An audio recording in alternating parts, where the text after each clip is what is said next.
Good afternoon friends. उम्मीद है आप सब लोग बहुत अच्छे होंगे और सबसे पहले आपको कृष्ण जन्माष्टमी की बहुत बहुत शुभकामनाएं।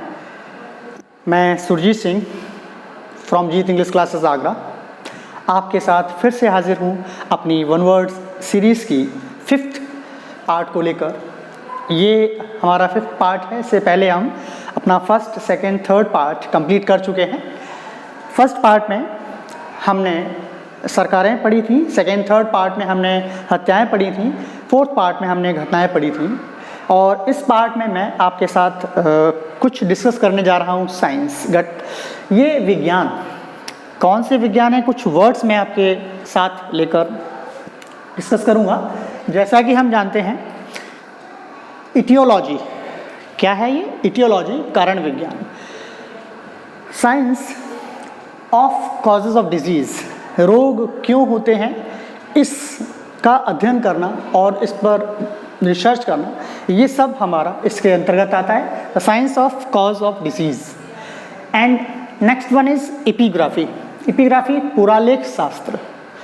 पुरालेख शास्त्र ये साइंस ऑफ इंस्क्रिप्शन होता है। पुरालेख से ही हमें पता चलता है कि ये पुराने लेख और जो खुदाई में पत्थर निकलते हैं, पत्थरों पे जो लिखावट होती है उस लिखावट के बारे में जानकारी और उसका अध्ययन करना इस साइंस के अंतर्गत आता है कि वो किस काल के पत्थर हैं या किस काल से वो संबंधित विशेषण। एपिग्राफी पुरालेख शास्त्र, this is called science of inscription. And next one is astrology. Astrology जैसा कि हम सब जानते हैं, दिस इज वेरी इजी। ज्योतिष विज्ञान ये the science of for telling events by stars. It means ग्रहों के माध्यम से भविष्य की भविष्यवाणी करने वाला विज्ञान हमारा एस्ट्रोलॉजी कहलाता है।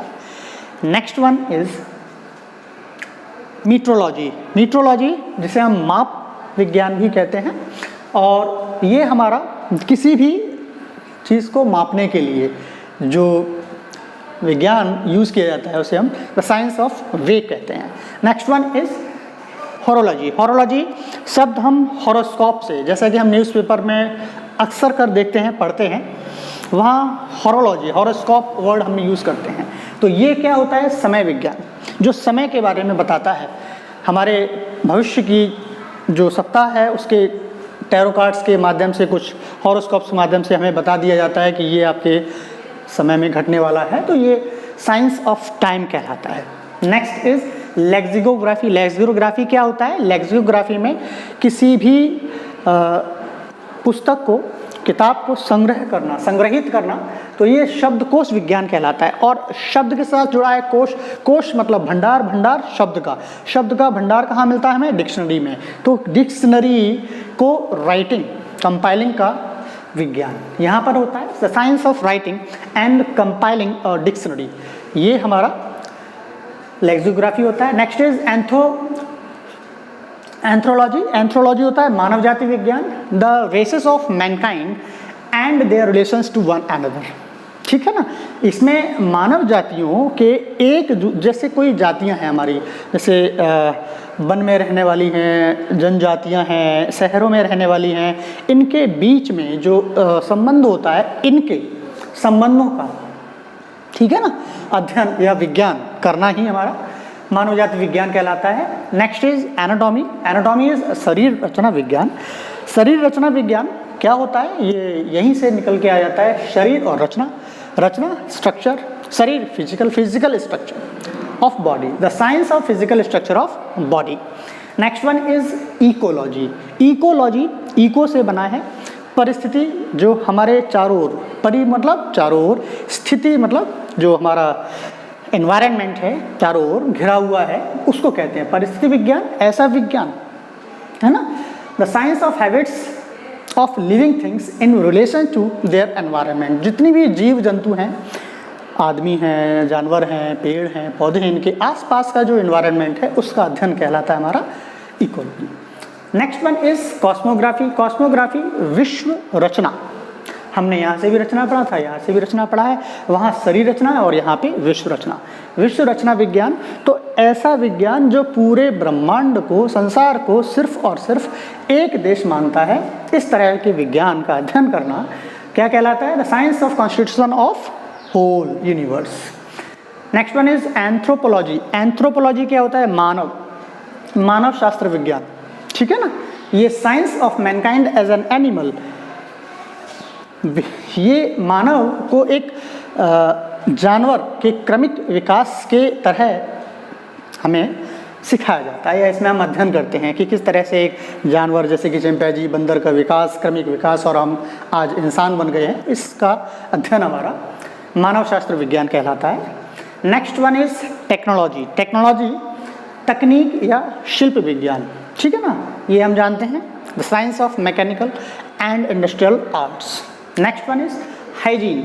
Hygiene science of healthy living, means अच्छी तरह से जीवन को कैसे हम जी सकें, सुरक्षित, है ना, स्वास्थ्य वर्धक जीवन को जीने के तरीके इस विज्ञान के अंतर्गत हम पढ़ते हैं। तो ये था हमारा आज का वीडियो, और ये 5th पार्ट है हमारे वन वर्ड्स सीरीज़ का। कुछ स्टूडेंट्स के मैं कमेंट चेक कर रहा था, तो मुझे कुछ स्टूडेंट्स ने सजेस्ट किया है कि सर कुछ ग्रामर के अलग टॉपिक्स जैसे कि active and passive, direct indirect, tenses, इस तरह के टॉपिक भी आप प्लीज़ सर डिस्कस करिएगा। तो आने वाले जो वीडियोस हैं उनमें मैं ये पूरी कोशिश करूँगा जो उनकी प्रॉब्लम्स हैं या उनके जो डिमांड है जिस टॉपिक की, उस पर मैं वीडियो बनाकर अपलोड कर सकूँ। मैं पूरी कोशिश करूँगा इस तरह से, और हो सकता है मे बी ये हमारी जो सीरीज़ है वन वर्ड की मुझे ब्रेक करनी पड़े, क्योंकि हो सकता है अगस्त लास्ट, आई थिंक सितंबर फर्स्ट वीक में एनडीए का एग्ज़ाम्स डिसाइडेड है, तो उसके लिए जो छात्र तैयारी कर रहे हैं, और बीईओ में तो शायद इंग्लिश नहीं आती है, तो एनडीए के छात्रों के लिए जो तैयारी कर रहे हैं उनके लिए इंग्लिश कंपलसरी है शायद वो, और सीटेट के एग्ज़ाम्स के लिए जो स्टूडेंट्स तैयारी कर रहे हैं उनके लिए इंग्लिश के जो ग्रामर के टॉपिक्स हैं मैं कवर करूँगा, और आपको यहाँ पूरे जो वीडियोज़ हैं वो फुल डिटेल मिलेंगे, आपको बहुत हेल्पफुल होंगे। Full detail means in short भी होंगे और डिस्क्राइब भी होंगे।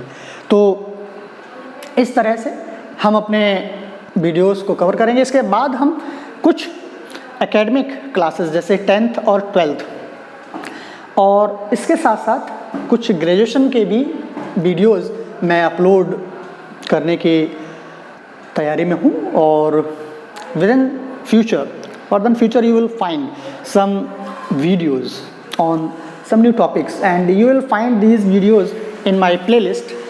So to show my playlist you will have to like, share and subscribe my video please. Okay, thank you very much. आपने मुझे प्यार दिया। अभी मैं ये नहीं कह सकता हूँ कि इतना सारा प्यार दिया, लेकिन जो भी प्यार मुझे मिला है इतने कम समय में मेरे वीडियोस के अकॉर्डिंग, ये बहुत ही अच्छा लगा मुझे, और मैं बहुत ही उत्साहित हूँ इस तरह के वीडियोस बनाने के लिए। मैं आगे रोज़ कंटिन्यू करूँगा इस कड़ी को।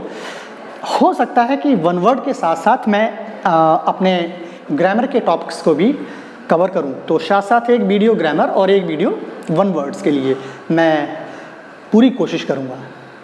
Thank you very much. आपने इतना मुझे प्यार दिया उसके लिए बहुत बहुत धन्यवाद। Thank you very much.